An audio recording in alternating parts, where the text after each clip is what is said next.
Hey, how's it going, guys? I just want to make a video real quick today talking about a few little things, I guess, little issues that have popped up. Actually, I mean, really, they're not little, they're actually quite massive, but that have really affected my opinion on something that I thought was going to be the greatest thing ever, that I thought I was going to love. And unfortunately, the little issues that just sort of build up and have caused me to kind of resent it a little bit. What I'm actually talking about is the camera that's recording this right now, which is the Sony a7 Mark III. Now, this camera has had so much praise over the years as being the best value for everything and the best for pretty much every situation, and it's just such a good value really and such a good camera. And don't get me wrong, it is absolutely amazing. But I feel like there's a lot of things that people talk about, or sorry, don't really talk about, that really do drag this camera down and make it not the best option for a lot of people. So for me personally, I got this camera wanting to get into photography, get into, doing videos, all that sort of stuff, all that fun stuff. And for things like photography, it's absolutely amazing. I'll put up some, like photos that I've taken with this camera, and I absolutely love it. It's easy to use. The photos you get out of it are absolutely fantastic, and all around it's just absolutely great. The issues that I have mainly come in to the video side of things. For example, just trying to set this camera up to record this video was an absolute nightmare. Not having a flip out screen like on something like in Canon EOS R really is almost, I would actually say it's a deal breaker. It is so annoying to try and set your exposure properly and to try and get your focus properly. Like right now I actually have no idea whether or not this is in focus or not. As well as, people always rave on about how, good the 4K is and how well it does 4K, which is true. It is great at it, but it has so many limitations when you put it into 4K mode. Like for example, right now, the face detection on the autofocus isn't actually on, so I again have no idea whether or not this is actually focusing properly. Things like, because it doesn't have that flip out display, I actually have to use an external monitor, but let's grab it for you. If you look, because I'm in 4K right now, external monitor completely disables itself at the moment. So I literally was using this just to get initial focus and to make sure everything looked alright, but as soon as I hit record, this turns off and I have no idea what's actually going on. It's just annoying, to be honest, and for the price of this and everything else that comes, like, you have to get with it, it really is annoying, and it's an issue that I don't think you should have to go through. Okay, and one thing I want to say sort of right off the bat is this is a video coming from someone who doesn't have a whole lot of experience with photography or videography. I know the very basics of things. I know how to set proper exposure for a photo. I know how to I know how to get the sort of style that I want. But when it comes into more complex things and more inner workings of them, I have absolutely no clue what I'm doing, and I'm a complete beginner. Okay, so for someone like me, just getting into it, goes out, gets one of the best cameras on the market, I'll be honest, I'm kind of disappointed in it, and I hate to say that because I know that you can get some amazing results with this. You look at some of my favorite photographers, Hayden Peterson, North Borders, Seventh Era, absolutely amazing results can come out of like this camera, but it just has those little imperfections that honestly make me not able to recommend it to a lot of people. Okay, for some people, I'd recommend this 100%. I think it's fantastic. I think it's perfect. Those sorts of people, I reckon, if you want to focus mainly on your photography, do a little bit of video here and there, awesome camera. In saying that, if you want to focus on video specifically, I would honestly stay away from this.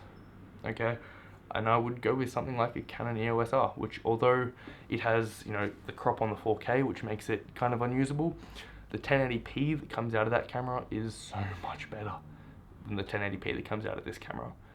The 1080 that comes out of the Sony honestly kind of sucks, which is why I film in 4K, which then leads to all the other issues like not letting me see it on an external monitor, not letting me get face autofocus, all the goodies that I actually bought this camera for. And I honestly just, yeah, I yeah, I think you can sort of tell by the way I'm talking, it's a disappointment. Okay, it is still a fantastic camera, don't get me wrong, and for photos, I absolutely love this thing. But I just wish there was that little bit more. Okay, now I'll put up some photos here for you, just so you can have a look at, you know, sort of how they come out. I'll also put up some videos, like some video clips of it completely unedited, so with no color editing done at all, just so you can see how the, you know, normal Sony profile looks. And then, you know, the rest of the video will have sort of a color grade on it, just so you can sort of tell, like, see the difference and see how well it holds up and all that sort of stuff. Another thing, the internal mics on this camera absolutely suck. Right now I'm actually recording with a Rode VideoMic Pro Plus, and that was essential because this thing is terrible for it. And yeah, I mean, I'll be honest, this is, you know, like I said, I don't know what I'm really doing when it comes to this sort of stuff. I don't really know what I'm talking about when it comes to this sort of stuff. This is just my personal opinion from someone who is trying to learn things and trying to get into things, you know, and I feel like I'm in a position that a lot of other people are, which is they're looking for their first camera, or they're looking to go a little more serious into things, and this is the one that I feel most people tend to get pushed towards or lean towards. And although, you know, again, I wouldn't say don't buy it, I'm just saying there are a few things to keep in mind and look out for when you are making that decision. If it was me personally buying it again, I'd probably still get this camera. Okay, I'm going to be honest with you, I probably still would go with the Sony. But I might have switched to something like a Canon EOS R. See, this is what I mean. It's a very, very complicated decision, and I was tossing up between the Sony and the Canon for so long. And this is why I think I'm so annoyed at the little things that just sort of don't line up and don't add up.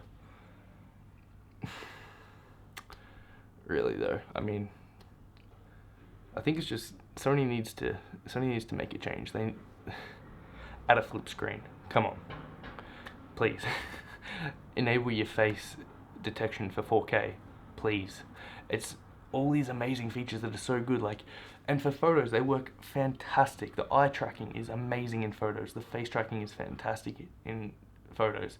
The moving of subjects, the tracking of that is fantastic. It's all the video side of things that just lets me down, and just but realistically, I think that's about all that my 2 cents can give to this topic. If you want a little bit more of a detailed rundown of this camera, you know, there's a million other reviews on YouTube. You know, like I said, check out any of those photographers that I mentioned. They're all fantastic guys from Australia, not far from where I actually grew up.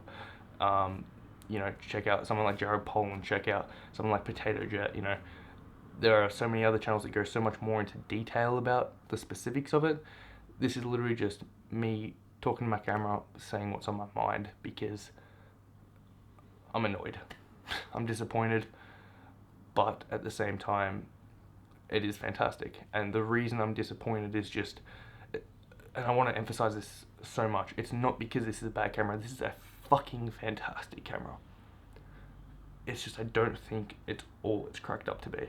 I think it's got a little bit too much hype on it, and I feel like you could potentially buy this and just not have it quite meet that expectation. Again, if you want this just for photos, go out, buy it now. It's amazing. Okay, but that's my 2 cents on this, and have a good one.